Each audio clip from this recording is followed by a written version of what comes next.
This is a CW Spiral, a podcast run by two Barchies and a Bughead. We're your hosts, Sabrina Reed, Michael Patterson, and Reed Gaudens, bringing you history about the network, the latest news, and in-depth spoiler-filled discussions of some of our favorite shows on the CW. And welcome back to another episode of the CW Spiral. We're still waiting for the mid-season schedule to come in because CW is the slow horse in the race. All the rest of the big five have dropped their mid-season schedule. Our favorite network has not, but there has been news, the Flash season 9 news, because we knew Javicia Leslie was going to be in the season. We did not know that she was going to be reprising her role as Batwoman, which makes sense considering she's also going to be the Red Death. Batwoman's back, y'all. It's great to say because when the set photos came out, when the announcements came out, everybody was like, it's fantastic that Javicia is back, but it felt kind of unusual bringing her back as this alternate character after all of the controversy over Batwoman getting cancelled earlier this year. Feels so long ago now. But now we know we're going to get to see two versions of Javicia Leslie in the Flash season 9, which is amazing. So by the sounds of things, there is going to be the Red Death, which may be an evil doppelganger from a parallel universe, which I'm really intrigued to see how they explain, considering post-crisis, we know that two doppelgangers cannot exist on the same plane of existence anymore. One of them always has to outlive the other. So that'll be fun to see how that works. But yeah, most exciting of all is that Batwoman is back. I'm thrilled that we get to see more of her in the Batsuit, more of Ryan's story, and hopefully maybe build upon that friendship with Iris, which I know is a big thing you'd be excited about, Sabrina. Fingers crossed. Yes, I'm hoping, because that relationship got wiped from the timeline because of Eobard, which makes sense considering that universe had him married to Iris, which no one wants. Mm-hmm. But perhaps this will be the beginning of the friendship everyone came to love thanks to the crossover event. I'm really hoping so. I'm also hoping that they give us some updates on everyone from Batwoman, like what they're doing now, or if they could even seed in a little of who that villain was from the season 4 finales. I'm sure she'll have defeated that person by now. But if they could do a little flashback, I would not be opposed to it. We also have Andy Mientus, I think that's how you spell his last name. How you say his last name, coming back as Hartley Rathaway, who is Pied Piper, which means we're probably getting yet another changed backstory for him, which I'm not necessarily complaining about because I'm happy that he's going to be there. I am so thrilled he's back because he's been on the show since season 1, one of the best recurring characters, and he hasn't recurred enough. Definitely with scope for him to be a regular many times throughout the show's run, and he never was, unfortunately. But I can't wait to see what Hartley's getting up to. Like, my man went from villain to a timeline change, redeemed him. Then when Crisis turned him back into a villain again, and then he redeemed himself again. I don't know if he's going to be a villain again. Give the man a break, for goodness sake. He doesn't need to be a villain again. But of all the returns, aside from Javicia, of course, of all the guests from season 9, that's one I'm most excited about because I love the Pied Piper. And it's guaranteed to be a fun episode. It's always a fun episode when the Pied Piper is on. Mm-hmm. Not necessarily so fun for me and you, though, Michael, is Goldface return, but I am happy for Damion. I think you pronounce it Poitier. But for his return on the Flash, for us, it's going to be yet another episode where he gives long-winded speeches and quotes Shakespeare, I believe. Get ready for the corny monologues. I at the end of the day, season 9's a celebration of what the show was. It makes sense to bring back some villains. Not sure he would have been the one I would have picked because Goldface has been part of 2 of the most corniest episodes of the Flash's run ever. But you have to take the highs with the lows and everything, and I'm looking forward to seeing what he and his fellow villains get up to. Perhaps it'll be exciting. Perhaps they'll surprise us, like they've been surprising us with these cast announcements. I can only fingers crossed that, because given the track record of Goldface, it's not likely, but maybe they'll surprise us. But the last piece of news, though, Walker Independence is going on hiatus until Thursday, January 12th. Assuming it's because they want to keep Walker Independence in line with Walker's episodes, and Walker has a higher episode count than Walker Independence. This hiatus is going to be interesting, though, because hopefully they do a streaming push, which would mean that people would hopefully come back it and have been up to date on it. So if they weren't watching when it premiered, they will be watching when the mid-season premieres. Yeah, guys, don't forget about Walker Independence. Like, I'm sure you come please. back in January. And I hope they re-air it, maybe. Oh, that'd be nice. Yeah. Yeah, like run it through again. Run it back, CW. From the top. Yeah, I totally I see the point of them wanting to hold it so it can share the second part of Walker's run with it. It makes total sense. I just hope the length of that break doesn't work against that. But yeah, look, some of Stargirl's reruns over the past season have had quite high viewing figures. So it would only make sense to maybe re-air the first episode of this or whatever, make the most of that free space by letting the show hold its own with some rerun episodes. Yeah, because just going to slide right into the ratings game now. We're coasting below 500,000 often or not. Like they stabilize, so, but those numbers would need to be better. All the numbers need to be better. Walker seems to be holding tight to the top again, though. They're at 770,000 after episode 6. I know the Stargirl fam, though, is upset that she is like sitting in number 2 and the number 3 slot, sometimes the number 4 slot, and she got canceled. Because at this point, she's higher than one of the new shows. The one that has gotten promo just like the Winchesters did. I mean, if you're thinking of any of the shows that got promotion in this cycle so far, it's the Winchesters and Walker Independence. Everybody else is existing off of vibes, fumes, and the hopes and prayers of the fans. It's incredible that Stargirl's doing that with no promo whatsoever. I feel like she's remained one of the most consistent performers throughout the season, whereas a lot of the other shows have gone high and then gone low and then gone high and then gone low again. Whereas Stargirl's just kind of maintained that 500,000 audience, and you can see that starting to work in its favor now. Unfortunately, it didn't ultimately because the show will not return for season 4. But season 3 has shed no viewers because the first episodes of season 3 were watched by the high 500,000s. And now here we are again, heading back towards that 500,000 territory towards the end of its run. So it hasn't really shed any viewers, which I mean is great and good basis for why it should have been picked up. But then I have to Wendy's credit, Walker Independence has kind of held its own. This episode was a bit of a dip. The most recent one drew 480,000, but it has been like around there in the mid 500,000 since its first episode. So I feel like we could, if everything's entitled to a week off, and I hope Wendy has just had a slight lower week. Hopefully it'll bounce back this week.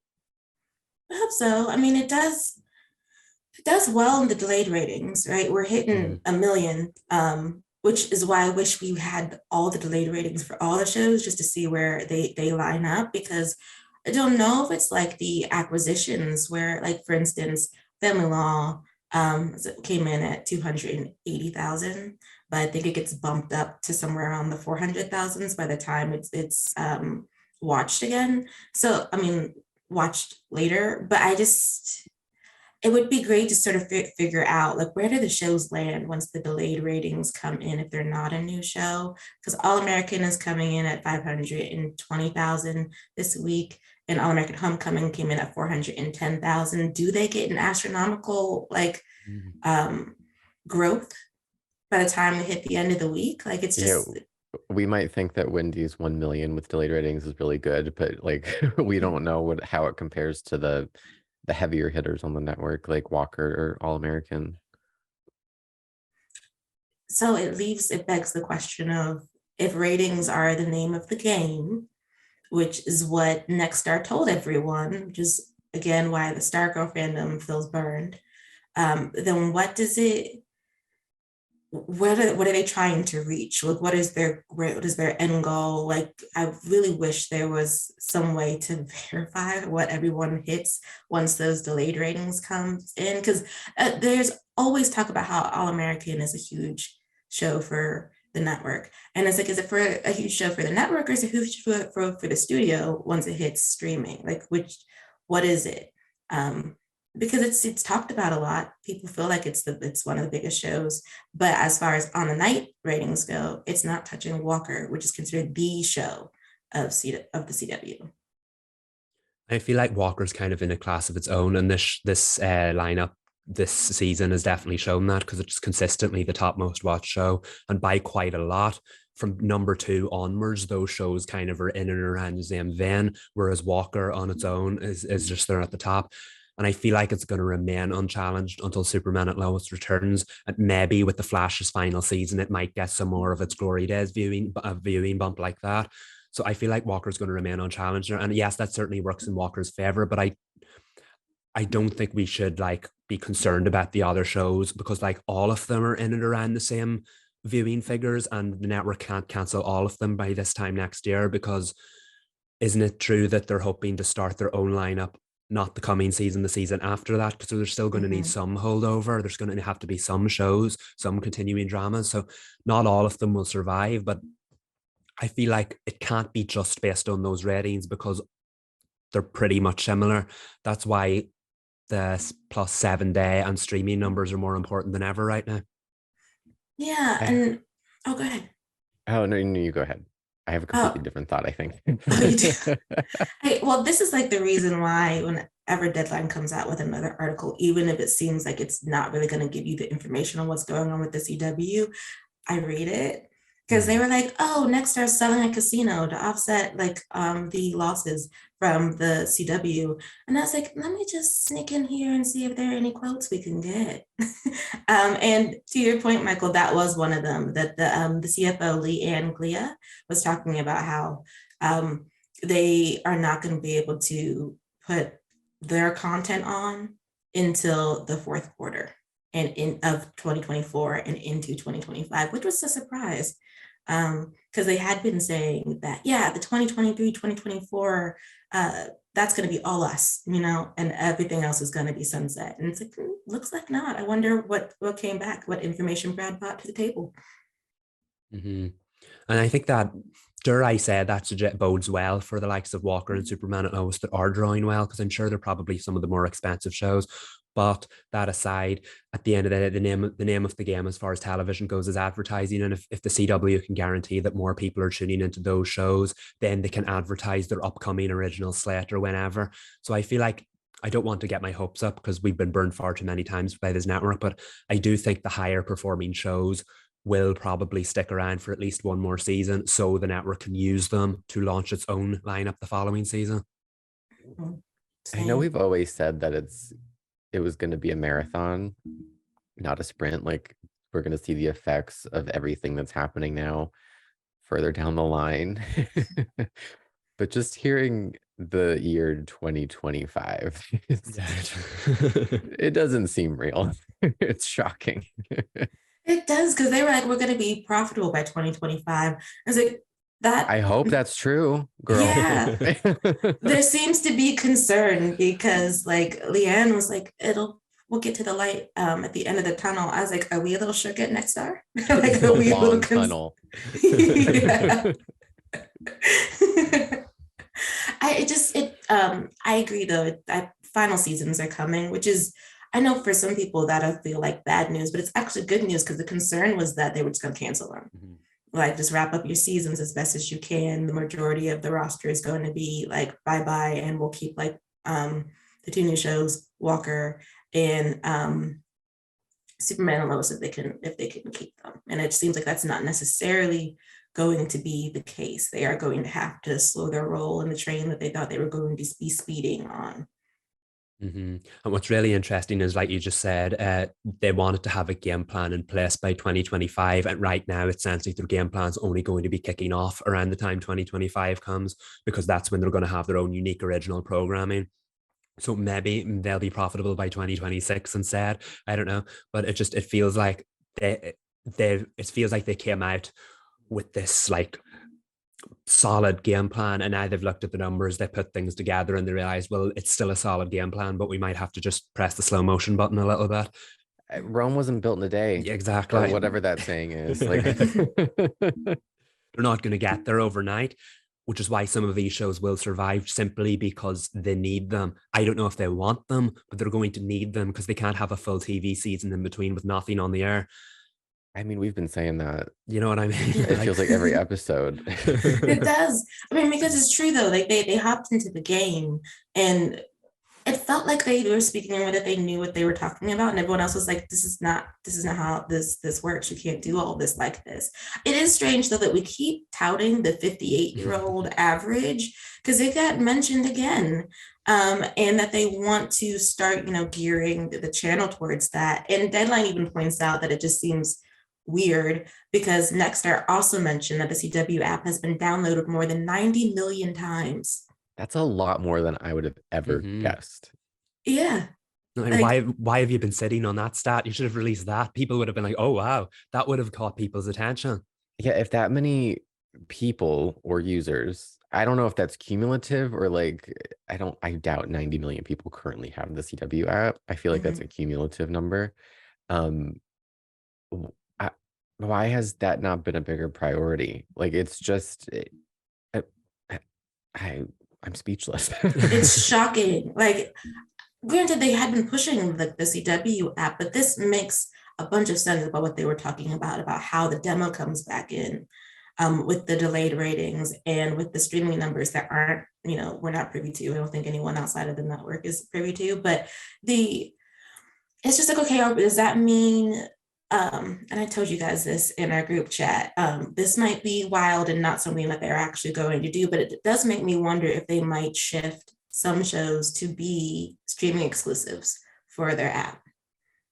One of them being the Winchesters, if they decide to pull it off the air. I don't think, I do think that they could do that. I don't particularly see it with a show. Like, I don't think Warner Brothers would be like, yeah, we trust the CW app.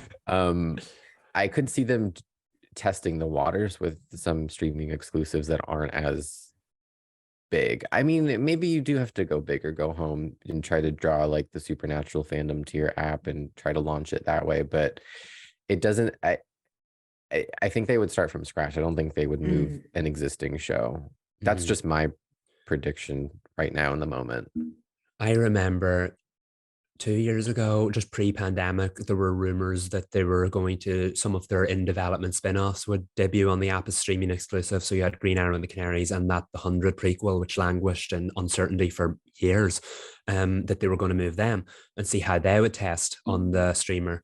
But then that never happened. I don't know if those rumors ever came to fruition, but it did. The CW has its own kind of like genre fan base, that it did pose the question, could that work? And it's an interesting time because it sounds like the CW genre is changing. We don't know what this network or brand will look like in a few years. So it's getting the balance right. Will you alienate all those people who have used or continue to use your app by producing programming that only 58-year-olds watch? Like, will that translate to the app? You know what I mean? Like, I assume the people who watch the shows on the app are the younger people who didn't watch on the night.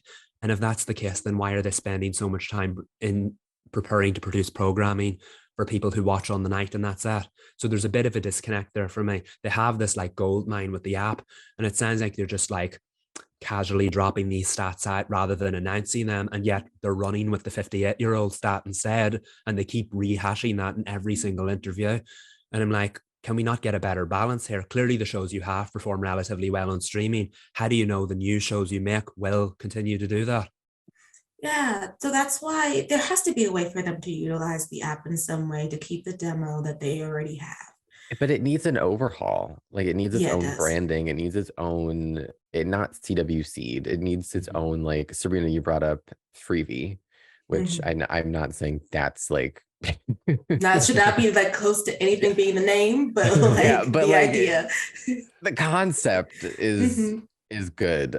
They should try to, I think, as much as rebranding things can be scary because you don't know how people react, I think it could be necessary, more so than for the network. I think we leave the network alone. We should worry about that though. Like, they need to worry about stabilizing the network and not put the cart before the horse and try to like lift up their streaming platform. It's important, but they should probably figure themselves out there where it's most important before, really getting concerned about streaming. But I do think a makeover, facelift, rebranding is very necessary. It'd be the easiest for them because even though it's apparently been downloaded 90 million times, a lot of people don't even know what the CW app is. There's great content there too. Yeah. So that'd be the easiest rebrand they could possibly do for something that is tied to the CW. That might not take as much, legwork or uplifting, like them trying to figure out the rebrand for the CW, which I'm hoping, like, if they do a rebrand for the CW, that it's a light one. Like, you don't, like, it's a network that's been around for 16 years. It's one of the big five. This idea that they're going to come in and they're going to make it their own. I'm like, you can do that, but this is not like when you bought the TV Guide Network. Well, not them. That's when Brad was at the TV Guide Network. They changed it to Pop TV, which I still don't know what either of those two things in. I just know that One Day at a Time was on there. But like that, you could change the TV Guide Network to Pop TV, and I'm sure many people were like, I didn't even know the TV Guide had a whole network itself. But here, I love the TV Guide Network. Did you never watch it? Oh my God, I loved it as a kid. I don't know if it had original programming, but it had like before my family got the like Verizon Fios, like that new age like TV, we just had regular cable. So there was no like guide thing, but I would love going to TV Guide Network and it would just like put all the channel listings up. And like you couldn't manually like go through. So like as a kid, I would just like sit there and like watch the channels fly up and just see what's on. And they'd play like commercials or something.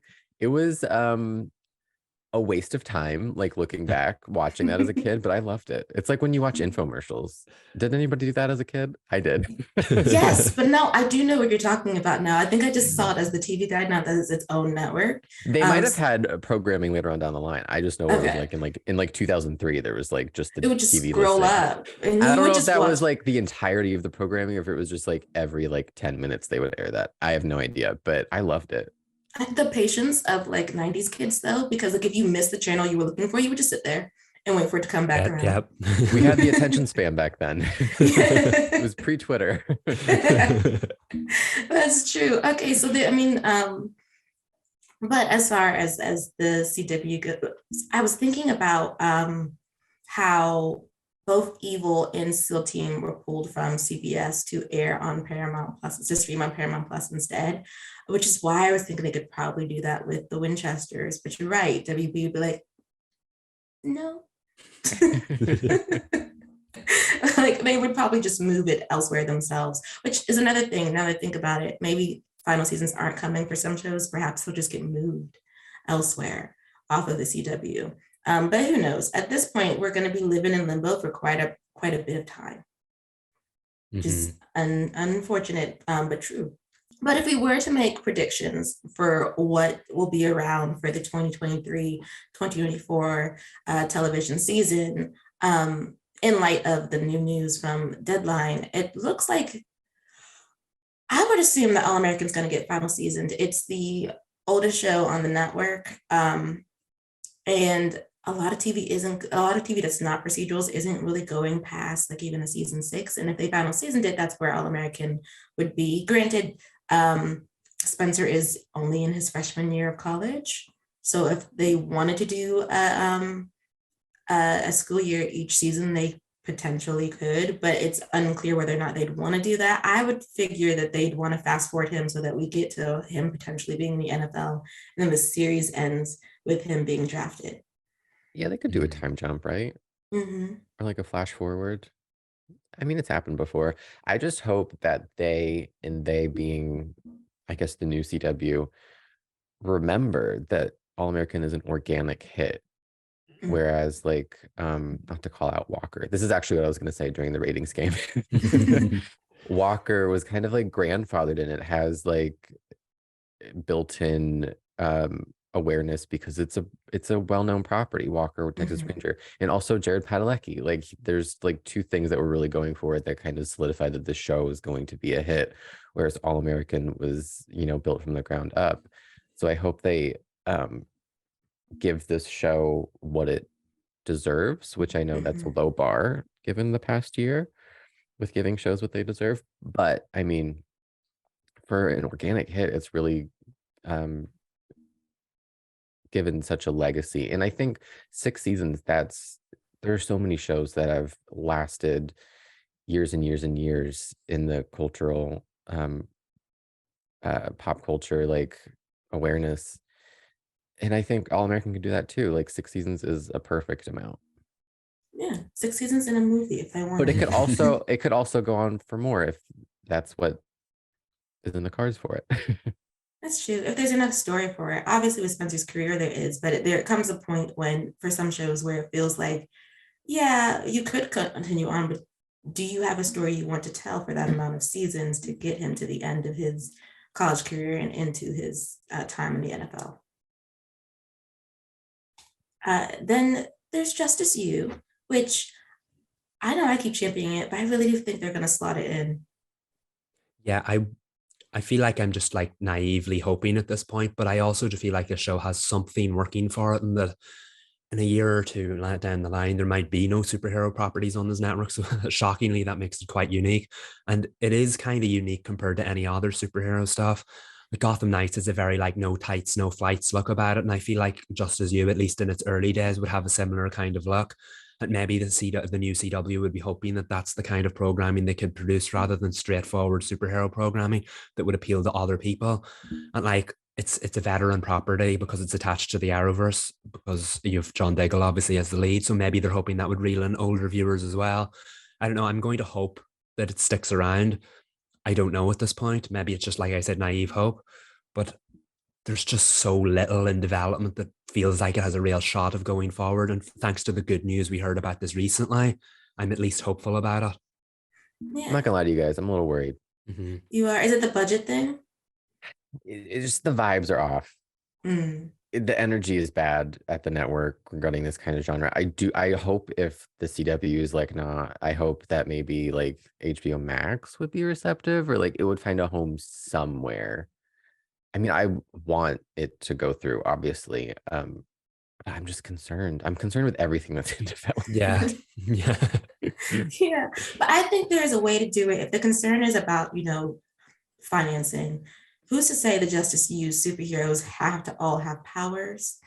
Or if their powers, they don't necessarily need CGI for them. I mean, there's a practical way of doing this. Now, this, of course, might just be because I want to see it. so if I had to develop a PowerPoint presentation, provide them with a binder and an explanation of how this could possibly be done, I would do that. But I just don't want to write it off necessarily. I think not everyone, there are a good amount of people online who are writing off the possibility of DC TV continuing on the CW, which does make sense. There is a lot of concern. I just don't want to see it sunset, which is why I don't want to see Superman and Lois go either. Mm-hmm. And the fact that this is kind of a Superman and Lois spinoff, now that we know it's supposed to be that version of Diggle and not the other version of Diggle. So, I mean, that should work in its favor, but just with everything going on at CW and Warner Brothers at this point, it's just so hard to know. The shows that were always like a dead cert, a given, now I feel like the most uncertain because both of their pathways to television, everything's up in the air at the moment.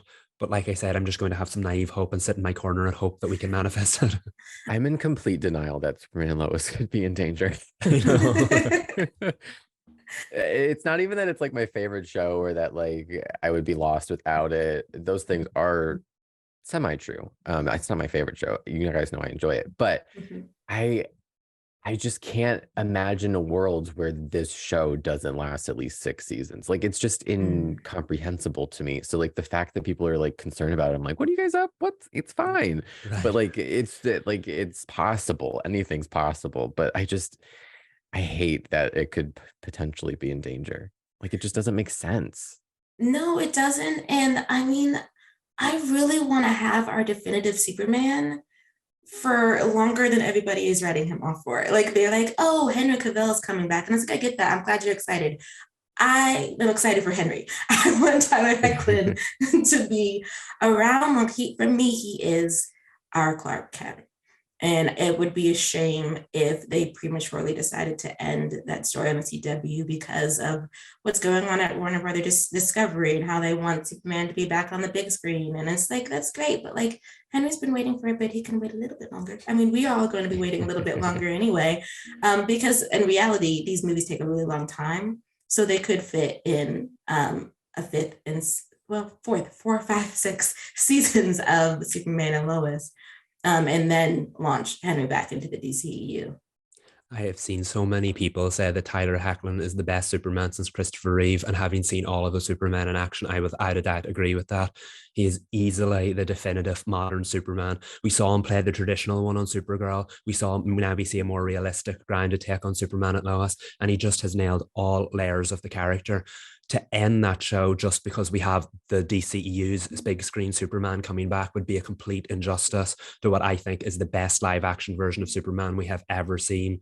Tyler Hoechlin is amazing. Bitsy Tulloch is amazing. Superman at Lois is amazing, and it deserves to go on for as long as the creative team wanted to. Yes. So like uplift it, everyone. I mean, I'm sure there are, of course, people who love Henry as Superman, and they're super excited. It's cute seeing their excitement online, actually. But for those of us who really love Tyler, like we don't want to sunset that role for him. Mm-hmm. We're going to keep hope because it is one of the CW's most watched shows, and it's probably its best received show from a critical standpoint. So if you want to keep a few shows around for a year or two more, Superman at Lois should definitely be at the top of that list. I know. So if we think that Walker is a lock as the top show on the network, is Wendy like a package deal? Spin-offs can be a little dicey. Yeah, a given. I don't think so. Like, I know people don't like making All-American and All-American Homecoming a package deal, but if there is a package deal franchise on the network, it's those two. Mm-hmm. So with Walker and Walker Independence, because they're not in, like we're in two different time periods, they can just go forward and it'd be fine with just Walker and not have Walker Independence, but it really would be a mistake to cancel Walker Independence because it's not hitting where they thought it would hit.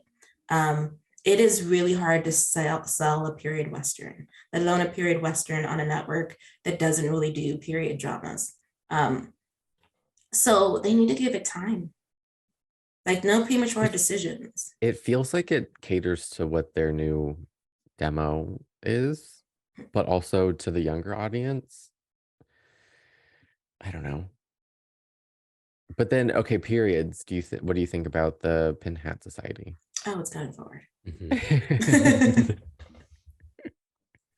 It's their chance to do ACW original that's legit developed in-house. Mm-hmm. Which is, I don't think they've had that. Yeah. And that's what they want. And it's super ambitious. It has all the like things that make Walker Independence stand out. And imagine the CW being able to do one of those and brand it as the first ever CW original in a sense. I feel like all the pieces would line up for that. Whether or not it performs well remains to be seen, but I feel like that seems like too good of an opportunity for them to pass up when they're trying to find themselves in this new era. Mm-hmm. It's also the first show that they had put out there that seems like it's going to try to grab for the demo and an older audience, since it's doing the period piece thing, but it's also suffragettes and they're vigilantes, and we're in what was it, 1900s New York, I believe. I mean, pair it with Wendy. There. Mm-hmm. Done and dusted. I did it for you. Another thing that's in luck that would be Penn and Teller Fool Us. It does really well for the network. People love magic, and it's they've been around for a while, like a really happy long time. For them. Thrilled. Yeah. Keep doing what you're doing. I don't know about it, but just keep doing what you're doing. We're not there, but happy for everyone who is. Yes. Okay. And so just to go through the rest of the like unscripted, Whose Line Is It Anyway is getting final season, which isn't this. I know for some people that like caused a stir, but that's a show that's been like, this is their third iteration, and they're on, I believe, season 9. Like they've been on since we were kids. They want to be. Yeah, this one makes sense. It's been like 30 years. It's fine. No shade, but it makes sense. Yes. World's Funniest Animals will stick around too. That's an easy grab for the CW for non-scripted content. It just leaves us going back to scripted. The Winchesters. How are we feeling? I don't know. I need them all to get behind me. I will ride for the show. I need them to stick around. Like, I don't want to. Like, they have to bring it back, right? They have to. I feel like, yeah. And that's just not just me like feeling that as a fan. I feel the amount that they poured into this show, the fact that they do want to see it prosper, it just feels like having the supernatural fandom in your on your side is a good decision. Yeah, and they've bitten that hand a few too many times. They need this win. It would be a smart logistical decision to bring it back. And it's doing well. So yeah, exactly. And that's the thing. I know it does, its ratings fluctuate from time to time, but it has relatively found an audience, and a solid one at that. And it's one of the only shows on the network that have like a built-in solid fan base because of how popular Supernatural was. But like to use an example, like Dancing with the Stars, for example, when they say that it's always the ones in the middle that are in the most jeopardy because everyone pays attention to the ones at the top and the ones at the bottom. The Winchesters may be in the middle, but it's always at the top of that middle section. And we've seen with its viewership, it tends to break into the top quite regularly. So I would say it's maybe not that huge hit they wanted it to be, but I don't think that automatically puts it in jeopardy. People love the show. It's a very popular show, and people are continuing to watch the show. So yeah, could it be performing better? Yes, but so could all the other shows on the network. So I wouldn't run away with it just yet. I do feel like if of all the shows on the network that have hope for another season, this and Wendy have a lot more hope than people are giving it credit for. I like that, the confidence. That's what we need. End on that positive note. Yeah.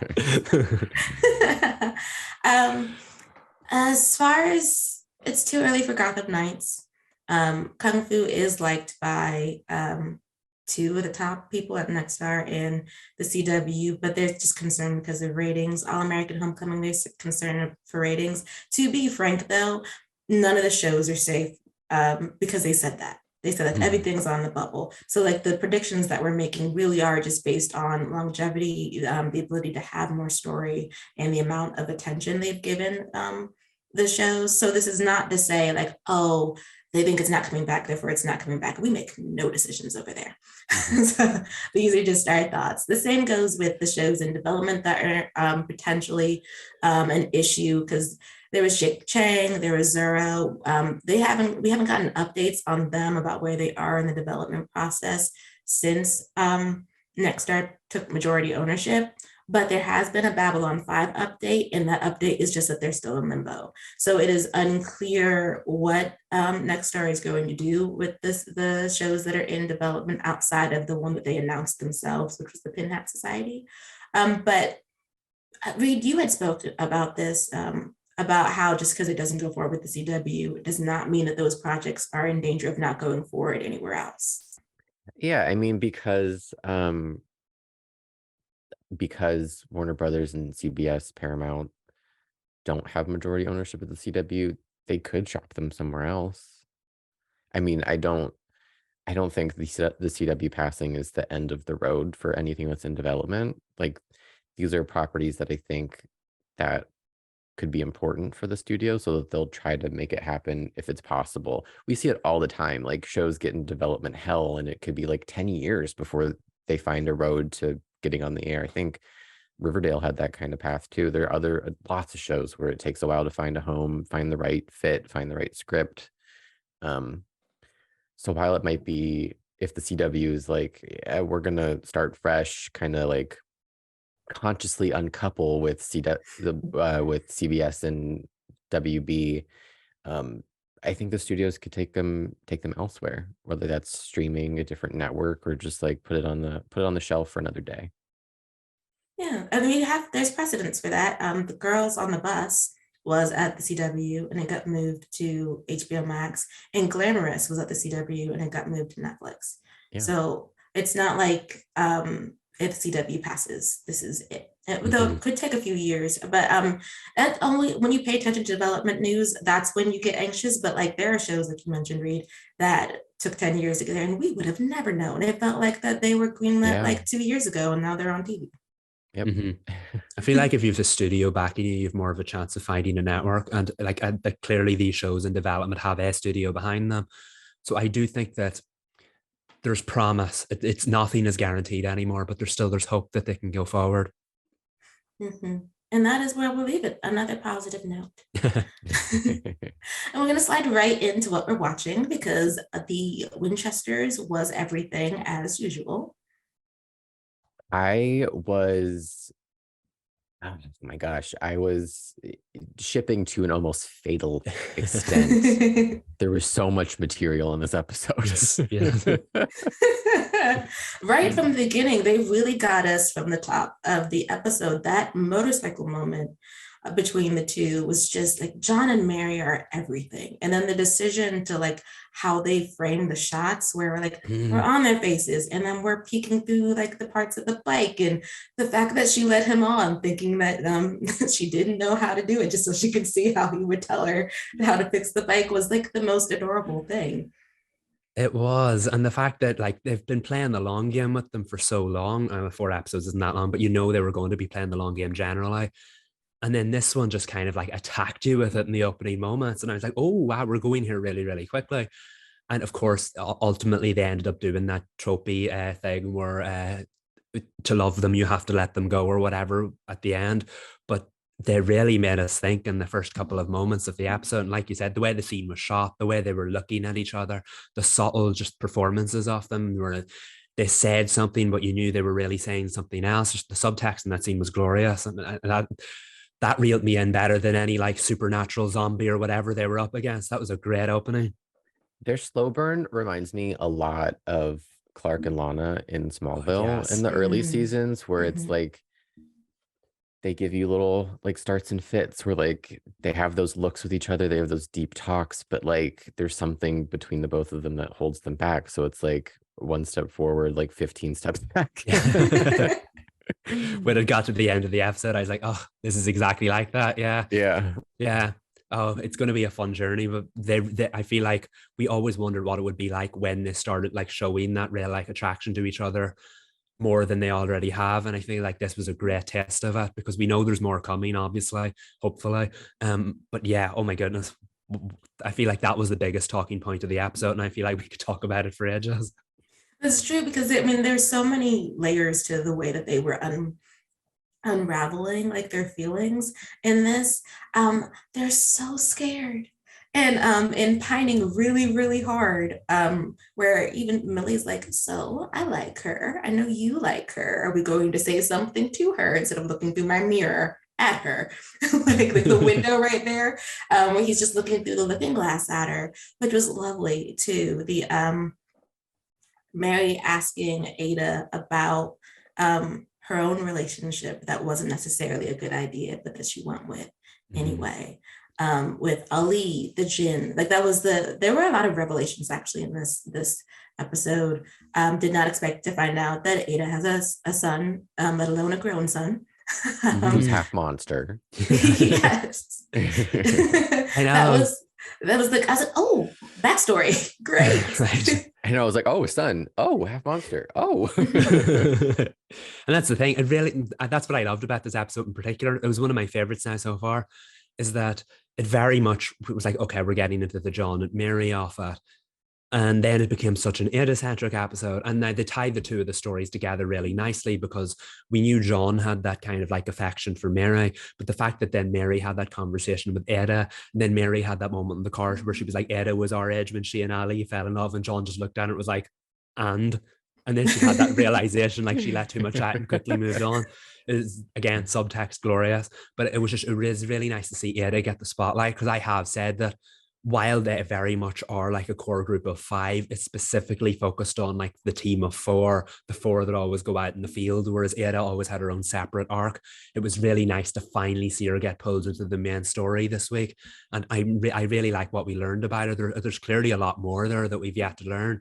But yeah, it was really nice to spend more time with Ada. And I want to talk about, what? I don't know if we're going into the same area here, Sabrina, but I wanted to talk about a line that we talked about in our group chat during the episode, which is when they're all in that warehouse and they're talking about Tony, her son, and John says, it doesn't matter who they are, or I'm paraphrasing, if it's a monster, we hunt it. And we kind of we were all like, John, sweetie. Yeah. Oh, look, so you had the sweetie attached to it. I was straight up beefing. I was like, because I was like, you cannot just, she's in basically tears, you know, like trying to hold it together, having this part of her life exposed in this way. Because Ada's she's vulnerable by choice, right? This was not a decision that she made. This was like, this is what happened with my son, and now I have to deal with it. And it's the first time that she's really open with this group. And John is immediately like, hard-faced soldier, like it don't matter who it is. And I was like, John, you can't just say that to a mom who hasn't seen her son in forever, who really thinks that he might have killed somebody. Like you, and it's like, it's hypocritical because that would not, like, because that's not your loved one, it's easy to say that. If it was your loved one, we would not be, like, if someone stepped you that way, John would have like went off the handle if someone said that about his mom. But Ada swallows it. Yeah, and that's why I thought that was going to become part of the plot of the episode, because John is such a sweetheart. Yeah, whereas Mary is such like a badass, a hardcore, and like broke right through her. You could see she got slightly teary-eyed and immediately went over to comfort Ada. And John was just like, we have to kill him, and walked off. I was like, what? I thought it was going to go he somewhere. didn't say kill. He just no, said but hunt. You know what I mean? He definitely, he had that kind of like approach that it was like on the mission. This is something we have to deal with. And I know John's had that kind of like concern over whether he's a good hunter or not, so maybe he was rushing in, but then he really came through for Mary in the end of the episode, so maybe that was him learning his lesson. I thought that was going to be more of a story point, considering it was such an out of character moment for him. Yeah, I thought he was going to learn the lesson and like talk with Ada, or like learn that just speak, there's a gray area in what they do. I guess they learned that there is a gray area. But yeah, I tried to rewatch that scene and try to be like, okay, why was he saying this? I tried to understand it, and I'm not defending him at all, but it's very, it is kind of out of character, but it is in character, I think, for him to be super in the moment and like confident, like he has his marching orders and he's going to follow them. And I think that Sabrina, to your point, he has that soldier mentality where like he's gonna do it. Like he has his order and he's gonna follow through with it. But yeah, I wish they had that moment of John kind of, I mean, this wasn't a huge moment in the episode, I don't think. I think it's just something we caught on to. And we were like, hold on, wait. But yeah, I wish they would have circled back to that for him to have a bigger revelation regarding Ada's son. It all went back to his feelings with Mary. Like he had to go through Mary's trauma with her, and that's another thing that I was kind of thinking about a lot in this episode. We're 5 episodes in, and again, there's life or death stakes for the 2 main characters, and I think that's super important to world build for the show. But I don't think it's sustainable for episodes to continue to like, oh, is John or Mary going to die? They have to save each other. But I do think it's really important for the first season of the show to establish that kind of bond through the life or death scenarios. Whereas I'm sure in Supernatural, as the series went on, they had that foundation of being put in life or death situations, and they can do other things and grow around that, if that makes any sense. Definitely. And no, I see where you're going with that, because generally most episodes, bar was at the 4th or whatever, had one of them needing to save the other. Episode 2, it was Mary needed to save John. Episode 3, it was John needed to save Mary. And now here we are again, John needed to save Mary. So yes, I do think that's maybe why the other ones were more standout. The pilot, obviously, they all had to save each other, and the 4th episode was when John confronted his trauma when he was partnered with Carlos, which was very much different than the typical dynamic of the show. But I know what you mean. It's been great. It's been great roping us into that and making us see that and how these characters all respond to trauma. But it can get very, I don't want to say samey, but it can be the same kind of stakes over and over again if they don't do something different. And I feel now that we finally introduced the main threat as someone they are aware of, we might finally start getting more story-centric episodes rather than episodic episodes, if that makes sense. Yeah, and it feels like, not that we don't learn a lot about the both of them when they have their own scenes, but it seems like healing tends to happen, you know, when they're separate, or like expansions on the healing. It's just interesting. I've loved all of their conversations together, but I've really appreciated their conversations with the other characters, like John's with Carlos, and Mary's with Lata about her cousin, and then in this episode with Ada, the vulnerability that they're showing about their feelings with other people that they're not trying to, that they don't have to hide in the way they seem to somewhat be hiding from each other until there are high stakes and they have to acknowledge certain things.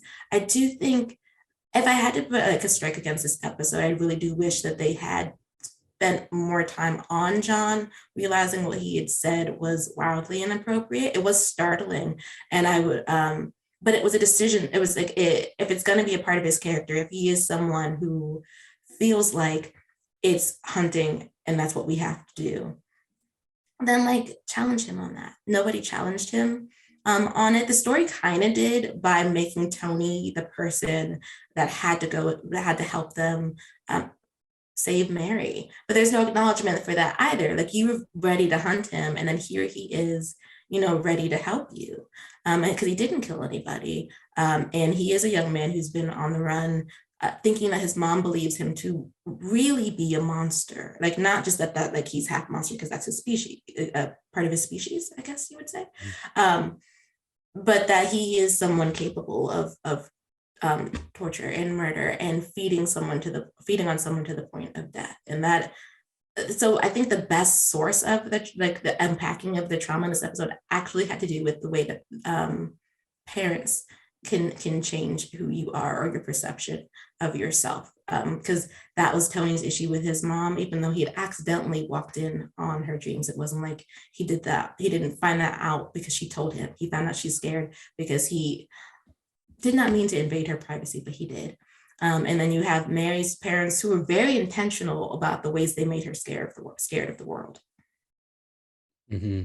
I thought that was probably the most complex and mature part of the episode because, of course, I like it when the two storylines juxtapose each other, and everything going on with Ada then was like almost kind of like it was compared to then what was going on with Mary as well, because she didn't have a choice in this world. Like the life she had seen for herself, if any 5-year-old can see life or many versions of life ahead of themselves, all of those doors closed the minute she was told about what the world was really like, what monsters existed. And the scene that really struck me was when you saw the little Mary in the bed with the stick or with the knife, worried about what was behind the closed door, and the way she compared that to John about how his parents told him that the monsters under the bed wasn't real, and that her parents told her they were, and that it was their job to stop them. No 5-year-old should have to hear that. And you got to learn. I think Mary's really coming into her own as a really like multi-layered character. She very much started off as this like badass who knew what she wanted out of life and knew how to get out of this life when she dealt with that. But you can see everything, that all of the pieces that went into play in concocting that character. And that's why I find I love John, but I feel like so far she's been balanced as the more interesting of the characters. And I'm really intrigued to see how she grows throughout the season, because every time you dig into her past, you can't help but feel for her and want to know more. And by the end of that storyline, she had a new, she was more open to being with John. Like after he saved her, she like clenched his hand, and then she shows up in his garage with the motorcycle, and he's like, "Oh, it's for you to leave." And she's disappointed. It seems like she was, I mean, I don't know how she was feeling in that moment or like what she thought for her future. It seemed like she wanted one with him, and then he was like, "I want you to like live your bliss, and that's not here." So I guess that means he's planning to do this for the rest of his life, which we know that he ends up doing that. It was a bittersweet moment in the slow burn, definitely. For sure. And there's like a meta to it too, because Henry's bike that Millie got for him, and then he left. He didn't take it with him. So like for John to give Mary his father's bike so that she can live, like you said, her bliss, that is incredibly romantic, but tragically romantic, because he was closing the door on something he clearly wants. There's also Betty's around in the background. He did pop by to see her, to inquire about something. I will say, I'm gonna be honest, I tuned out of that scene just a bit because I don't really know what she's supposed to be doing. The way these two use people. Oh my goodness. Yeah, it was a lot. I bet he's gonna be around though. I'm hoping that she's more than um John's ex-fiance who he pops in for information on, brings her a sandwich, smiles, flirts a bit, and then gets in the car with Mary, where they have awkward flirting themselves, and then they just drive off. I'm like, is Betty gonna become like your Millie in a way? If you don't end up with Mary, we know that he ends up with Mary, but he doesn't know that yet. So I just want more from Miss Betty if she's going to be here. Mm-hmm. Yeah, right now she's giving either X who eventually gets scorned or X who becomes the best friend and then dies at the end of the first season. I don't want to say that. I've been burned by these shows too many times, but I feel like that character could do more, and I don't want her to become a convenient plot device that they just rely on whenever John needs help from the authorities. Like, I know in Nancy Drew, she can just swan into the police station and get the information she needs because she's Nancy Drew. And I know the Winchesters can't exactly do that, because when they said, oh, we're going to find out information from the cops, I was like, but how are you going to find out information from the cops? And then they had this, it worked this time, but I don't want it to become a crutch that they keep using, if you know what I mean. Mm-hmm. One more thing before we move on to the next show, because we have a lot more to talk about. There was a moment between John and Mary. I don't know at what point the episode is, but they were in the car and she like hit him. And it felt like an improv moment between the two of them. It felt very real and genuine. And I wanted to mention that because I just remembered. Yes, because and then his reply is, you get one a day. Yeah. One a day. As is very, very cute. The way that they built their relationship it has both depth and lightheartedness to it, as well as a source of comfort for them. And that's going to continue, but it is curious to find out. Well, actually, no, it's going to be intense again because the next episode is him, I guess, transforming into a werewolf. So yeah, I don't think we have a minute of peace. No. No, not at all. Which, to transition, Michael, I did see the last tweet of the live tweet. You didn't have a minute of peace with Stargirl, did you? I did not indeed. That was not a peaceful episode of Stargirl, I tell you. This was kind of very much a single plot episode because the big story is Jordan is back, Icicle is back, and we know last week he killed the Crocs, which I will never forgive him about. But according to lore, the reason he was able to reform, we got a nice little flashback to the season 1 finale, which made me super nostalgic given what we know was happening with the future of the show. But basically, after he was knocked down and shattered into thousands of pieces, he was able to, the ice melted, dribbled into the sewer, and then he was slowly able to reform over time. The issue is, according to Jordan, he said he was a consciousness. He had memories of his family. He had memories of his son, but it took him a long time to be able to reform into an actual human being. And you see that throughout the episode, in that he's wearing that weird, like, ghoulish outfit. And when he takes it off, his gloves, or his hand, when he takes his gloves off, his hands are very much like an ice sculpture that's partially broken, and he has to continue to reform them. I've seen this in many Batman stories when Clayface struggles to maintain a solid shape. This seems to be the same issue here with Icicle. When he's out and about, he starts sweating because it's only the ice that's holding them together. However, he did say that his powers have grown exponentially. I don't know how that works, but yeah. So he decided to announce his return to the world. He went to his parents. Excuse me, he went to his parents, and of course they were naturally emotional. Grandma and Grandpa Icicle were thrilled to see him. Cameron was a little bit on the fence because now he knows what his father was like, and he was like, how were you here all this time? And if you were here all this time, why weren't you with us? Why did you take so long to reform? And that's when Jordan revealed that he had problems reforming. And basically Jordan tells everyone he's a changed man, and he realizes that the ISA's way of life was wrong. The ISA and the JSA wanted the same thing, but they had very different ways of doing it. And now he sees the one person who made him see that his way of life was wrong was, of course, Stargirl. And now he realizes that it's time to be peaceful. He lost a year of his life and he wants his life back. So we showed up at the American Dream, which is the place he used to run, where Barbara, Courtney's mother, works. But at this point, Artemis, who is the Crocs' daughter, showed up at Courtney's house and was like, I cannot find my parents. So they used Beth and her Dr. Midnight goggles to track Sportsmaster's mask, and they found it down in the sewer. They found all the cameras of the person who was watching them, and they found broken shards of ice with human remains inside of them. So then they were able to figure out that, yes, that was the Crocs and that they had been frozen and then killed. Right as this was happening, right as Barbara found out via the phone that her best friend Paula was dead and she was understandably an emotional wreck, she suddenly saw Jordan standing right there. And he had a thing for her in season 1. And he was like, Barbara, I'm a changed man. And I just want to let you know. And she was like, hold on a minute, you froze and killed the Crocs. And he was like, that was a terrible accident. They caught me off guard. They came in all guns blazing to my bunker. And so I just attacked them and didn't realize it was them, which we know is a lie because that's not what happened. He lured them into the sewer. So he's not a changed man. Basically then he continues his I'm a changed man tour all around Blue Valley, telling everybody about how he wants better out of life and that he refuses to be the villain that he once was. But the one person who has the most difficulty accepting that is Starman, because Icicle killed Starman and killed the JSA 1.0 years ago, and now that Starman's back from the dead, he thinks Icicle is his greatest failure, so he just wants to kill Icicle outright. But naturally, Courtney won't let him do that because Icicle is still Cameron's father, and the JSA do not kill people. So she's very much caught between a rock and a hard place here. And Cameron showed up at her doorstep. He now knows that it was Mike that killed his father, not Courtney. So he was like, I understand you were protecting your brother, but great news, my dad's back now. He wants to move on. We can put the past behind us and we can finally be together.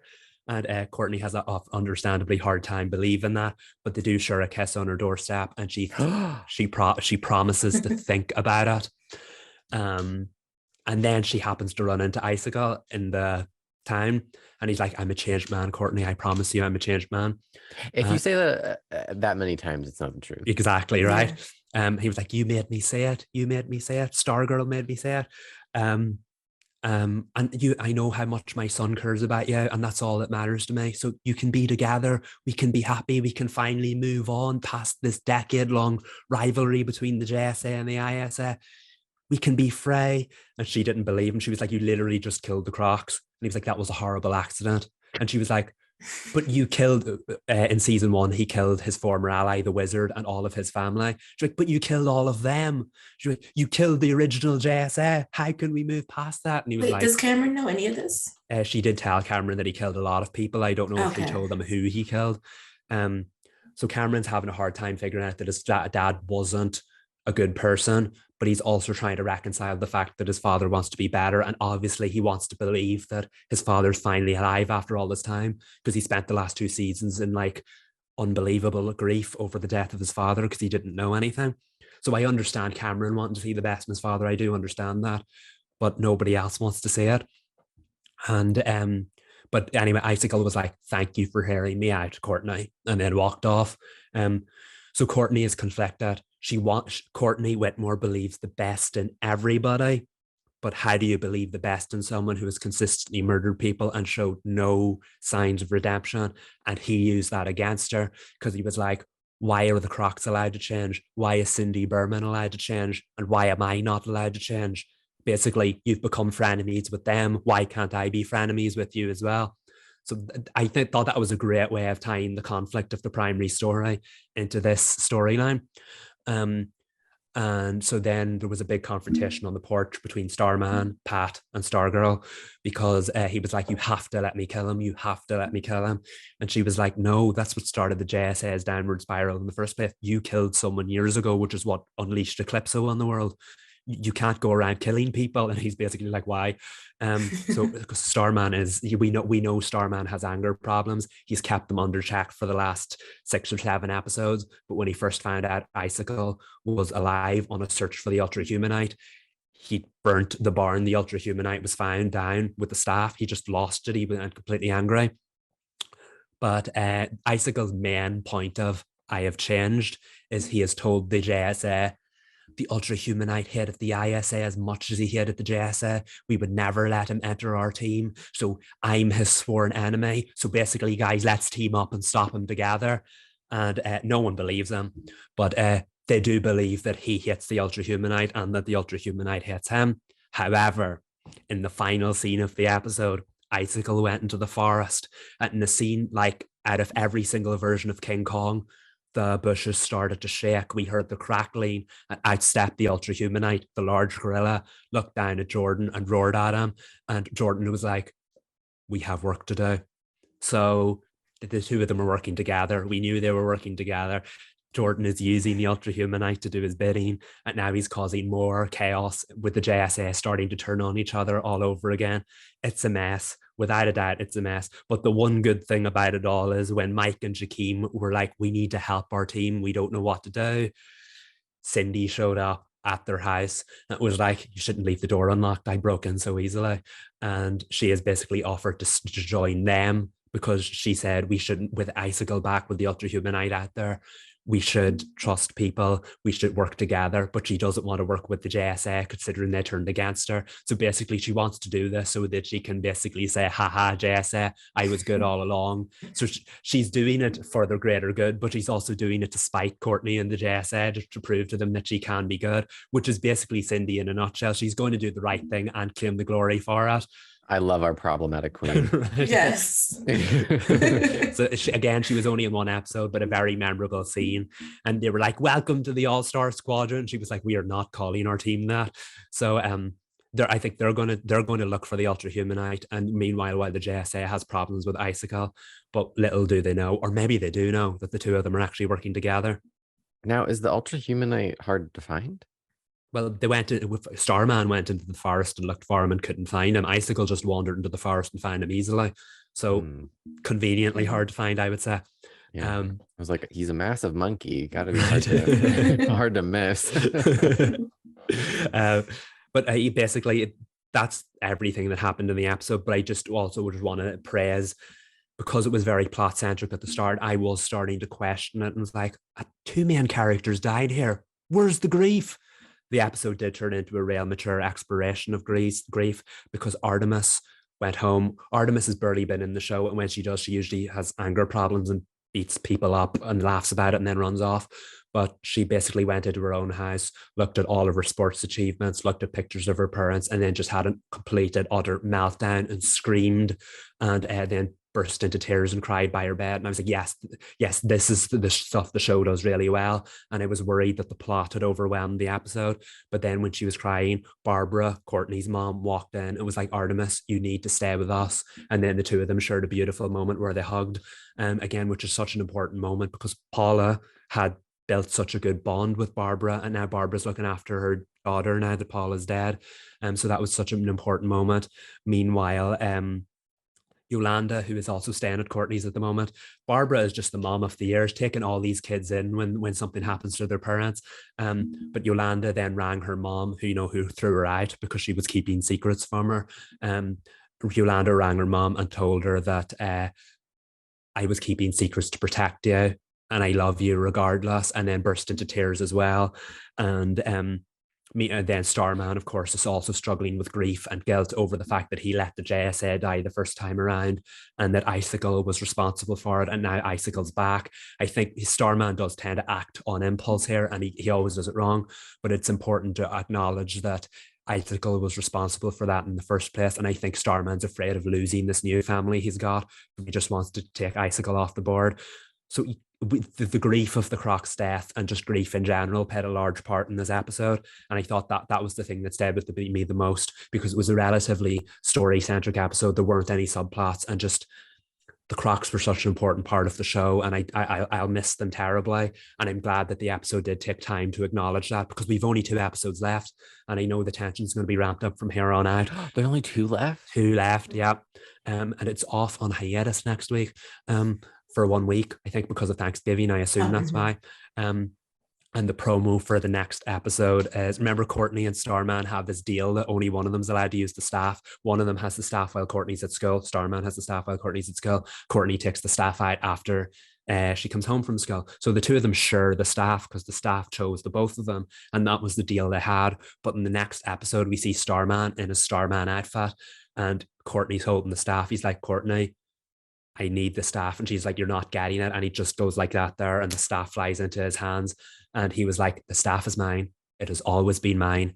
And basically he's taken the staff away from Stargirl so he can go and hunt Icicle, which of course he is, because Starman doesn't do anything sensible. So I feel like as we head towards the final episode, we'll finally get the confirmation that Stargirl is the ultimate wielder of the staff, and Starman will eventually realize the error of his ways and give the staff back to her. Because I feel like if the show went on, Joel McHale would not have been on the show past the season. So either Starman will die, or he will finally realize that Stargirl is the future, and then he'll retire permanently and realize he should never have done that. But I feel like all the stories are coming together so well, and I can't wait to see where it goes from here as we head towards the finale. I want to watch the series finale. Yes, Ooh, yes. Out of context watch. Yes. Maybe the last Nice. two, since there's only two. I mean, let's do it. I cannot wait to hear both of your thoughts. I'm not going to sign up only because I'm like, I don't want to do that, and then I don't watch it for reasons, who knows. But it does sound very dramatic. This Stargirl versus Starman altercation is going to be, I'm sure, one for the books. Oh, I know that. I feel like that's what we were building towards, and I can't wait to see it finally implode or explode. Who knows, as we head towards the finale. And grief is such a through line, I just realized, in all four of the shows we watched. Everything's so heavy. That is very true. But I mean, I guess this is just an indicator that everyone who was like, the CW does fluff content and superhero dramas, and that's the end of them. And we're like, actually, if you were to watch the shows, right, you would know that we are here. It's drama, yes, but it's also trauma and healing. And that it's very hard for shows to be able to balance both plot and give room for grief, and not everybody is good at it. But it sounds like Stargirl is, or at least like they remembered. And so it wasn't just like, yeah, they died, but we have like this, and this, and this, and this to get through, and we'll come back at some point. It's good that they did it in the episode they needed to. Mm-hmm. It was a very emotional, like, music montage at the end, and I thought they nailed that. It really made you feel something, which is what the show does so well. I'm still so angry it's ending. No. But this is ending on a high note. We're heading in that direction, and we'll keep our fingers crossed. Fingers crossed. So I am gonna, for the Walker Independence, I'm gonna start at the end, only because like that didn't end on a high note. That ended on a very traumatic moment, which I guess they sort of foreshadowed. Senor Reyes is dead. Like that, he is gone. And I guess after he was like, oh, wait, yeah, this first son of independence, and he called him Mijo. That should have been the shoe we realized was going to drop, that he was not going to last past the episode. But it was quite a dramatic affair, especially because Calian is now being accused of his murder. He did do it. We just didn't see it, right? No, I don't think he did do. I mean, it looks like one of his arrows, but I think he's being framed. What? Okay, I'm glad we started here, because this was one of the things I was unsure about, because Calian kept seeing a little girl, right? Mm-hmm. Do we know who that was? Not yet. In fact, this may be the first time that we were introduced to her, so we don't really know what her connection is to him, but clearly it's one that involves a lot of pain and grief, because what is this? Otis, the former sheriff, did not do his due diligence in the case involving that child. She went missing. Yeah, wasn't that Otis himself kind of like apologized, didn't he? Because he said that was like the one great case he never solved. And clearly by Calian's reaction, we thought he was like, Calian didn't believe that he did what he should have done. He didn't. It sounds to me like these three, them two and Augustus, were a bit of like a triple act, and they worked together. But maybe that's why they disbanded, or why there was so much awkwardness between them, because Calian didn't feel that the sheriff did what he should have done, or let unturned every stone that he should have. And clearly that caused a lot of conflict and emotional trauma for Calian, as we saw, because he kept seeing visions of the little girl. Yeah, so maybe it is supposed to be up in the air, because I didn't think he did it, even though it was his arrow. But if it is a trauma response, that he was hallucinating and he thought he was shooting someone who was taking the little girl in his mind, I don't know how you, if it is that, I don't see how you move forward in the story for Calian, because at the end of the day, he would have still killed somebody. That's true. Because I guess I just accepted it for what they presented, is that like, oh, Calian saw this vision of a little girl, and somehow that man was connected to whatever happened to her, and Calian was not happy about it and like had that, like you said, a trauma response. Um, but yeah, I I hope it's not bad news for Calian. Mm. Well, currently he's locked up, and awaiting awaiting trial. This episode did a lot of like problematizing different dynamics in relationships, which is good because we're getting further in the season, and so now we are complicating everybody's relationships in a way that brings tension, when previously we had been sort of a merry little band, like a merry little crew, with a few dust ups, of course, but like not to this extent. I mean, for Hoyt, this is Mr. A.S. is basically his a father figure for him because he didn't have his dad. And he is the father of Lucia, the woman he loves. So this is like a lot for him. And Calian is a man that he is only growing to have a relationship with. So the idea that Hoyt's, I don't know if he's going to be able to be objective in this storyline. So that's going to create some tension moving forward. But speaking of tension, or I guess fighting, we had the fight this week too, which was also very different for how it went down. Certain situations didn't play out how I thought they would play out, as far as like when Hoyt was selected and that he actually did throw the fight and believes he would have won it. I loved Hoyt in this episode because we see him taking advantage of the things he usually takes advantage of, like attention, money, but we see him, like you said, throw it for a greater purpose. Like he gets the money to try to help. And my favorite shot of the episode, which there was a lot of amazing cinematography, the show plays with perspective so well, but the shot that I thought that was super, super effective was when Hoyt does get the money outside Hagen's, and he looks back in and he hears Tom getting all of the like the accolades, the applause. Like that's something that Hoyt craves. He loves being the center of attention. He loves getting the glory, and he just sighs, and like he gave that up for a greater purpose. And while I do think that's a really good growth moment, I don't think he's not a changed man. That's just a moment in a long character development journey, but I thought it was really well done. And I love that shot of him looking at what he gave up. It was so, I don't know, I love that part. Yeah, it was such a strong episode for Hoyt, I agree. And the fact is, over the last since the start of the show, he's kind of had this reputation that people like joke about him or make fun of him or like have a bit of humor at his expense. Most of the time it's not mean, but like he doesn't have a great reputation around town. And I feel like the show was playing the long game, but to show us that while we know his heart was always in the right place, I think it's trying to show us that he is a much better person than he's perceived to be. And he had this real chance to save the town and get all that glory all at once and fast track his character development, if you will. But he decided to throw it for personal reasons to help out people in real need and not the town's reputation. And I think that did a great deal more than him winning the fight would have. Because at first I was like, why are we laughing at Hoyt again? And now I get it. I totally get where they went with that. And it was such an important moment. Because a lot of people would say, oh, Hoyt bets or Hoyt throws fights for anyone else or whatever. But it was all for an important cause. And again, it was the quiet moments to suck at because it was pretty larger than life episode. But like Reed said, that scene was just glorious.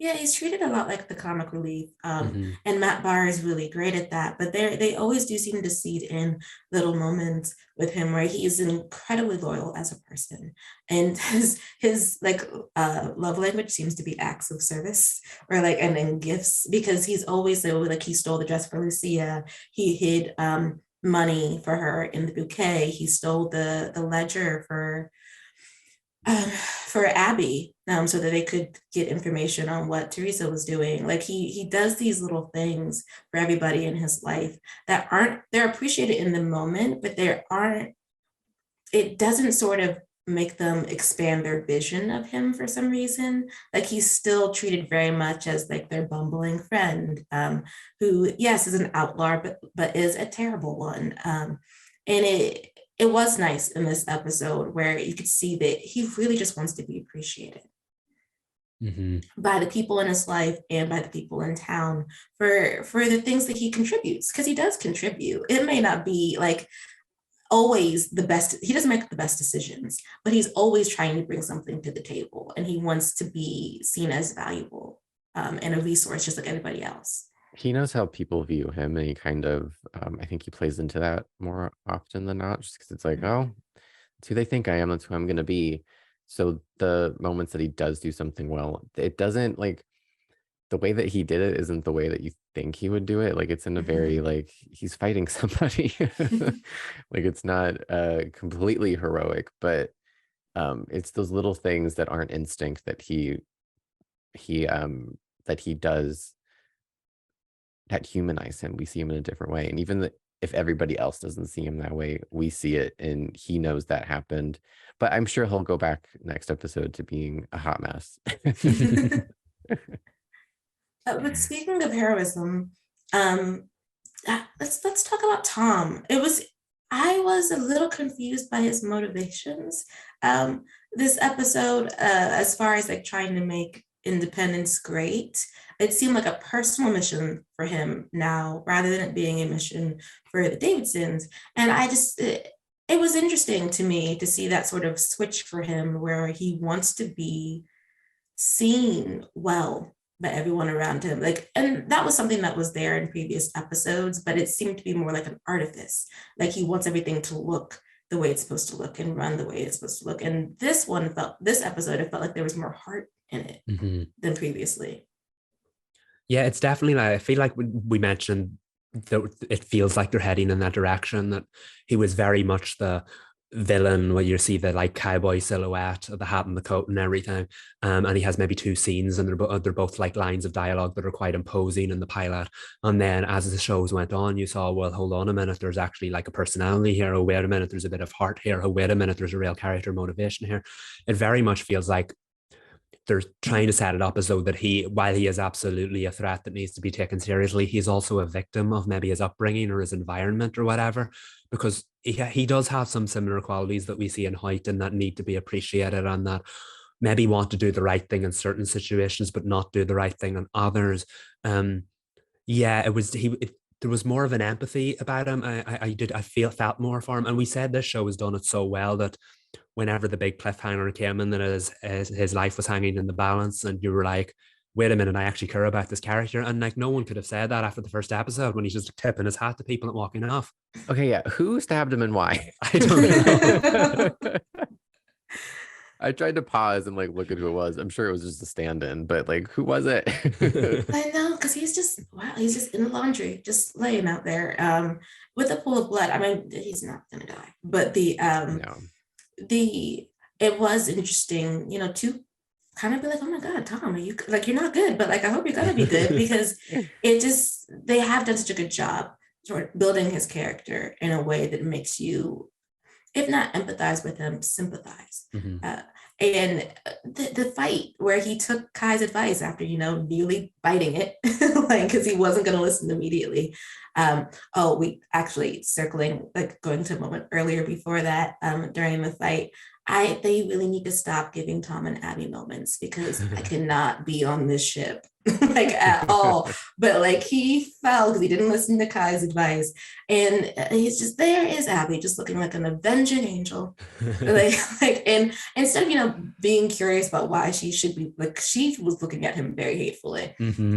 But he took it as like, she's here, I have to prove myself. He's like, and that's my girl. I know, I was like, she looks like she wants to kill you, but okay. He's letting her hatred fuel him. Yeah, he's like, I have to make her proud, and like, we do need to talk about Abby. We haven't talked about her yet. She finds out that the Davidsons paid Liam off I come to independence. I don't know what any of it means. No, like what it has to do with a situation that had to have happened in Boston. Yeah, because Otis was a red herring, right? Augustus was like, I think he did it. And everyone's like, okay, it seems like it's not a thing. Yeah, he was. I mean, that felt like it was Otis's introduction was really just for them to be like, you guys thought the sheriff wasn't around, the former sheriff wasn't around, because that's usually what happens. You think, oh, the sheriff passed, and we'll learn nothing. It's like, oh, actually, no, he's drunk in his cabin. But it also gives you an opportunity to see. I think we're supposed to see Otis as a good man who has made mistakes.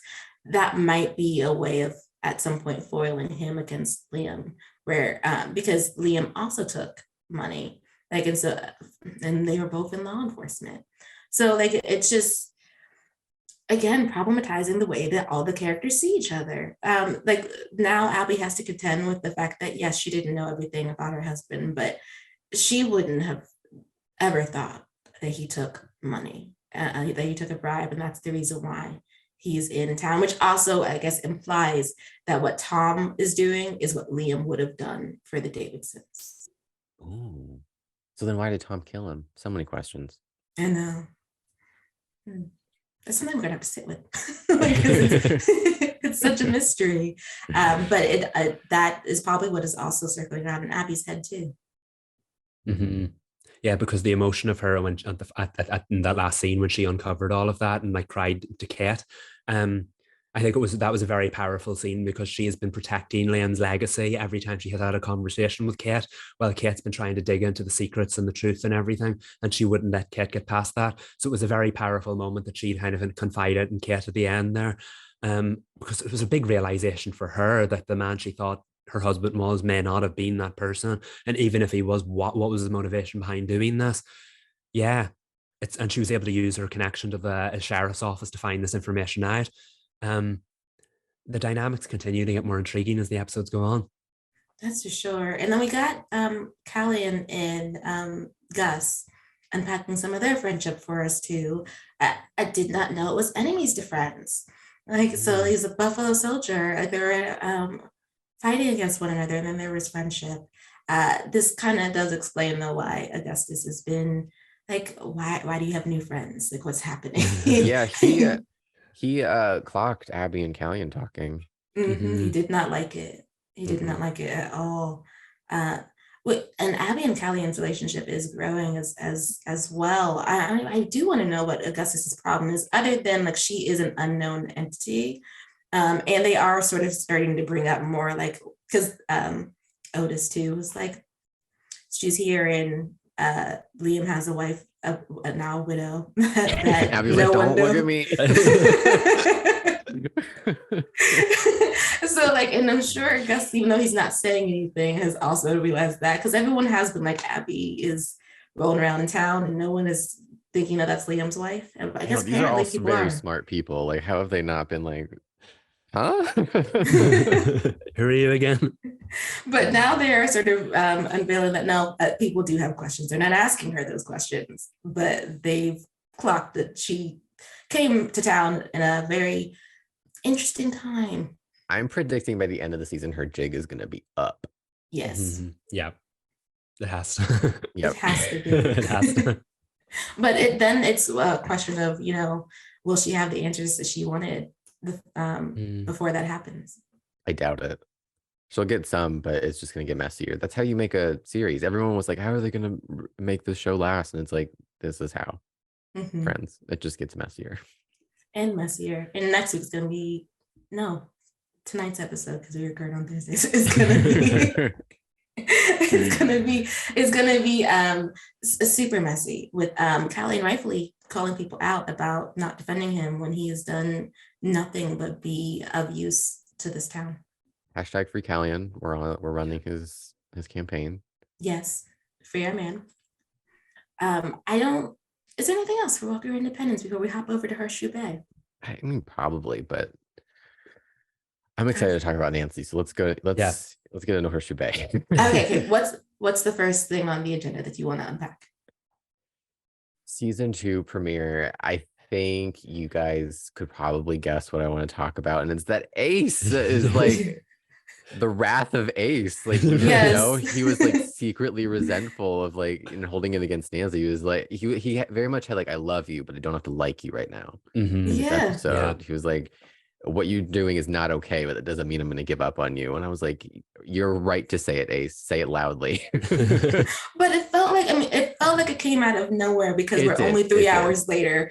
But, you know, they were working with it as best they could with that decision. And it did, you know, change their dynamic in a way that, even if it felt rushed, was necessary because he was the more laid back one. And now she like has to actually contend with the fact that Ace is mad at her. And it catches her off guard. She was like, wait, you of all people are mad at me? What did I do wrong? And she's kind of like, I mean, there's a whole mess of things she's dealing with in this episode. And I don't think she expected Ace having feelings toward her that aren't obedient was on her radar. Because they very much become like a double act where she like confides in him, and maybe there's been like that kind of like mutual respect where they don't exactly talk about their feelings, but they know that person's there if they could. So for him, who's usually quite lighthearted and adding humor to the dark situations, I think because the vision of him seeing himself dying in what he called a safe space really got to him. That was really effective. It was, which I guess this does start to make more sense. I just wish there was like a full day between us so he had an opportunity to be to sit with that anger. But I did enjoy like Nick trying to make it better for him, but also asking like the questions that all of us had, like, you've been fine with Nancy, what happened? And Ace, who was the only one who got the text message about the code, I saw that we didn't get his name about the text messages, but that reveals nice. Was that like explaining that the poison that wasn't poison situation was different because Nancy knew what she was doing. This is an instance in which Nancy doesn't know what she's doing, but she's faking it until she makes it without being honest. What did he say that Nancy's saying, don't let fear lead you, was just her bringing up morale? He didn't actually believe that she felt that way, and that actually turning out to be true. The meat hook was really his final straw. He was like, now wait a minute. Stakes have gotten too high. Do you have a plan, Miss Thing? And the answer was no. But there's just so much that this episode played with everybody. I love the introduction of social media via Bess, because apparently there's a Nancy Drew News. Oh my God, at Nancy Drew News killed me. Of course it's Bess. And also congrats to anybody who actually has that handle. That's pretty cool. True. But like that just, she shouldn't have farmed out the supernatural stuff to random people on the internet, but it was a nice way for them to introduce the Boxy twins, which I don't know. Are they like canon in the Nancy Drew? Yes, verse? They are, okay. And that's all I know. They were, and I had no idea what they were doing. I have no idea if they're actually supposed to be, if they're thieves in the original canon or not. But I already like them. Their dynamic is fun. Gil is such a smart aleck and very, very much in the pocket of, I will die, like, for the money. Like, so give me the money. Like the fact that he wouldn't even take the insulin. It's like, sir, you're gonna go into a diabetic shock. Just worry about counting the funds later. Like the insulin. The stakes were high, but he just wanted his money. Didn't Nancy say like, if you die, you don't get the money anyway? Did she say that? Yeah, but he apparently was very, like, he had said what he said. So that was the end of it. Like, he was like, ma'am, I do not care.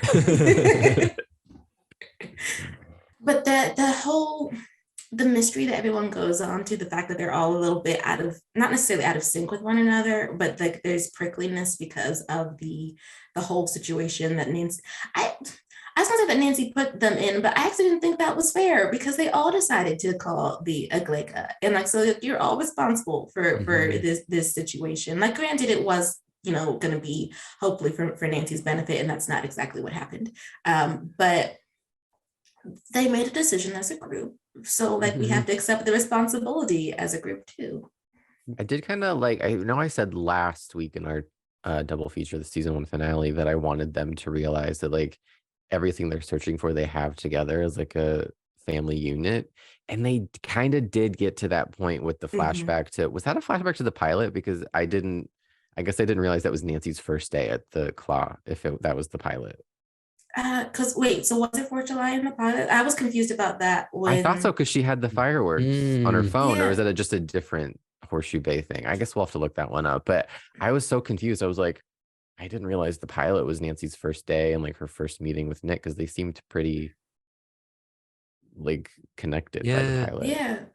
So I don't think it is. I mean, I think the flashback is, I guess, maybe months prior, because I said the summer. I did like that she kind of explained without explaining too much that like what they have is special together. So I kind of got what I predicted a little bit. You did, and then you got Ace saying it at the end. That's the reason that they explained why he's so mad. He's never had a crew, and now he has one, and it could be taken from him. And that's why he's mad at her. Like we have this little family that we've made, and we could all die, and it's because of a decision that was made. But great line about like, just because I'm mad at you doesn't mean I want to lose you. Yeah, she was like, oh. Yeah, she felt that like that made her heart go boom boom. Yeah. I think though that that the sinister nature of this plot is more intense, I think, than what had been previously, because I think there's also sort of a sinister. It's not just the supernatural creatures that they have to deal with. That there's an issue. There's also Mr. Hudson, them in that, I believe, a slaughter barn, and just being held there with the meat hooks and the tools and a lot of old portraiture was very. It was unnerving. Like, I didn't think, of course, they weren't going to be harmed, but the fact that someone would decide to threaten a bunch of teens that way and thought that it was appropriate to do so was very interesting characterization for Mr. Hudson. That was shocking. And then we find out the apple doesn't fall too far from the tree, because what Ryan said to Carson, like, messed up. I can tell the world. And I was like, part of like the soap fan of me loved it. I was like, ooh, yeah. And I was like, Ryan, you need to relax. Yeah. Because Carson, go ahead. Sorry, yeah. All I was going to say is he really went above and beyond to prove himself in that scene with Nancy, and like literally the scene had not changed. And then when he said that to Carson, I was like, oh, like that's put him on arguably an even lower level than we saw him in season 1, because he was kind of like this like in between villain that walked the line between good and evil. He hated his life of corrupt people, and he wanted to be better than it, but he wasn't willing to put in the effort to make it happen. So the bad guy saw him as being pathetic, and the good guy saw him as being untrustworthy. Whereas this was like villain territory. Like Reed said, yeah, it's great for the drama, but I wonder where they're going with the story here, because it's kind of a pivot from what he wanted out of his life to go that dark. And I know he's been scorned by finding out everything that happened with Carson and Nancy and all of that, but like, just because Nancy doesn't want anything to do with Carson now doesn't mean she's going to let you threaten him like that. Like, that was like horrible. And like, he better wise up, because Nancy barely wants anything to do with him. Exactly. So I feel like we're going to see a battle for Nancy between the two dads, and she's going to be like, what are you doing? Exactly. Why am I in it? Leave me out of it. Especially with Ryan being like, because I mean, you don't want to end up with charges for kidnapping. As like, he did not kidnap her. Like, you weren't fit to be a father at the time. I mean, granted, they could have defied. Well, actually, they didn't even know at the time that Lucy and Ryan were still together, right? I mean, that was Kate was her guidance counselor, but that doesn't mean she was privy to their relationships. I'm not sure. They could get into some tricky territory there if Ryan really did want to take it legal. I feel like the Hudsons, just out of principle, would try to take Carson down. Like, they're very I don't know what the word is, but like, if they were to find out that they took Nancy, which is their granddaughter, their daughter, they would just be like, even if they don't want anything to do with Nancy, like, she's an adult now, so like they can't benefit from anything with her, but they could still try to take Carson for a ride, just on principle, like, hey, that was ours, why'd you do that? That's true, and they are like that. But it's also like, Ryan, you've been a father all of 48 hours. Like, he raised her. It's personal. He's like, he has the upper hand on Carson finally. He's like, oh, I gave your daughter money, what about it? She's mine now. Like, Ryan, you need to it's chill. Yes. My guy. Even if trying to be fair to him, especially with all this news coming out, like I get the resentment, I get threatening Carson, but I'm also just like, Carson has been a great dad. Okay, I know Nancy is mad. I know. I kind of want to issue an apology to Carson because I spent all of season 1 not trusting him. And I still do have some feelings. I'm with Nancy that like I don't love that she spent 20 years of her life not knowing where she came from. I understand why he did it, but still I'm on Nancy's side. Like, you still have made choices that were a little bit selfish, selfless and selfish. There's a thin line between what they did. But Ryan's such a good like villain. I love it. As a Dynasty fan, I'm like, oh, why weren't you in Atlanta?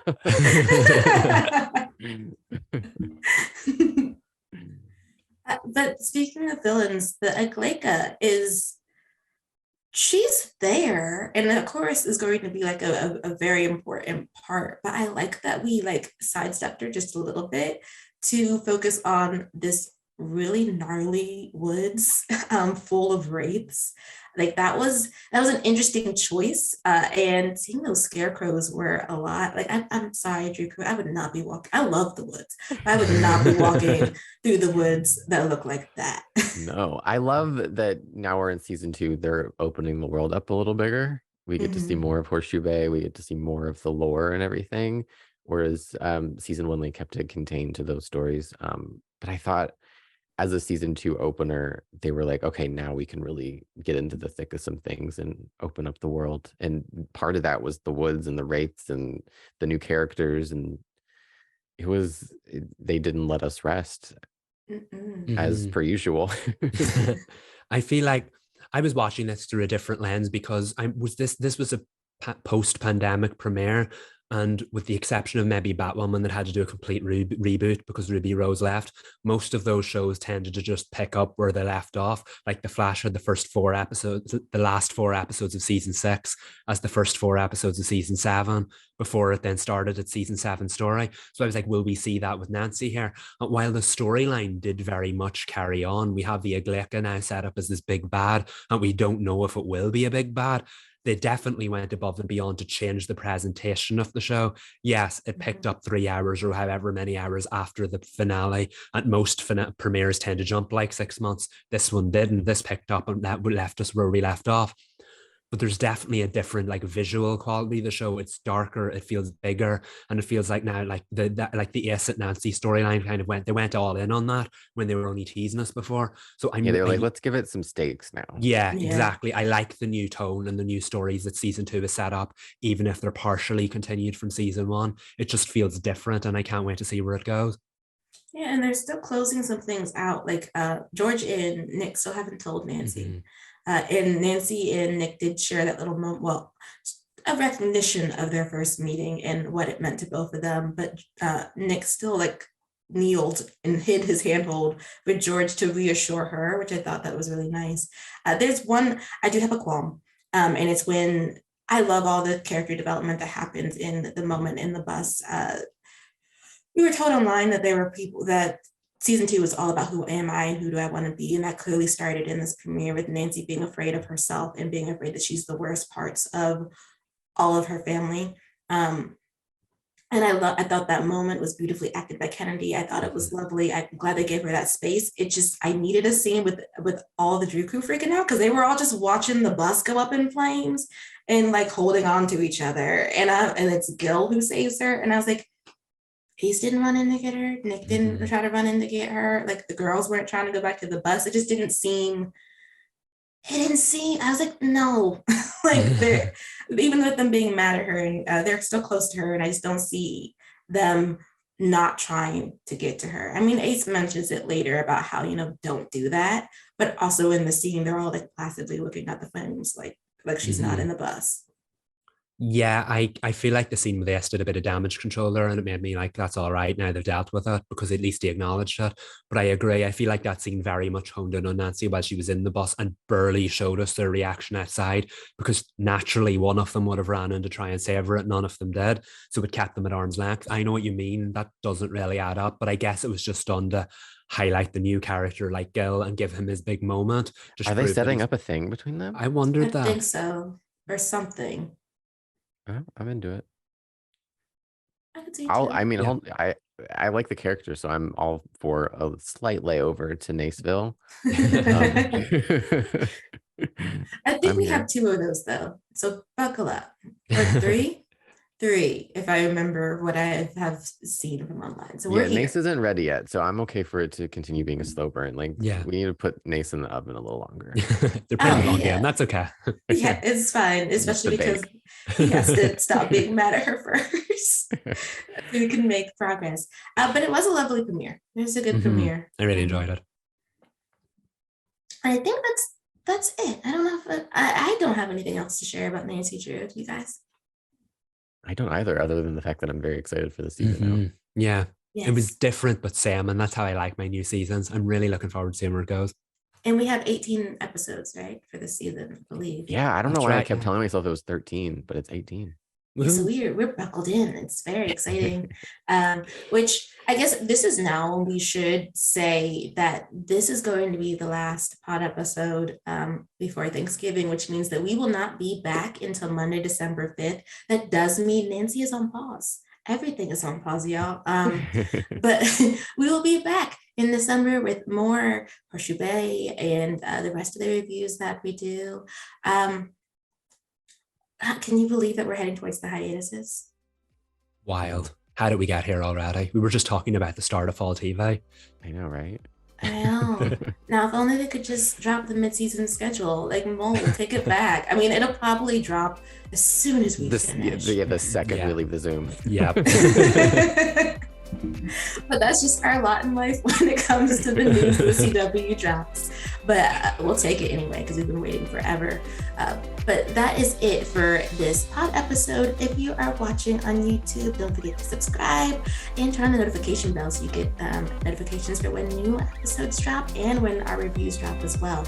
So we're the CW Spiral. I'm Sabrina. I'm Michael. And I'm Reed. Bye, y'all. Happy holidays.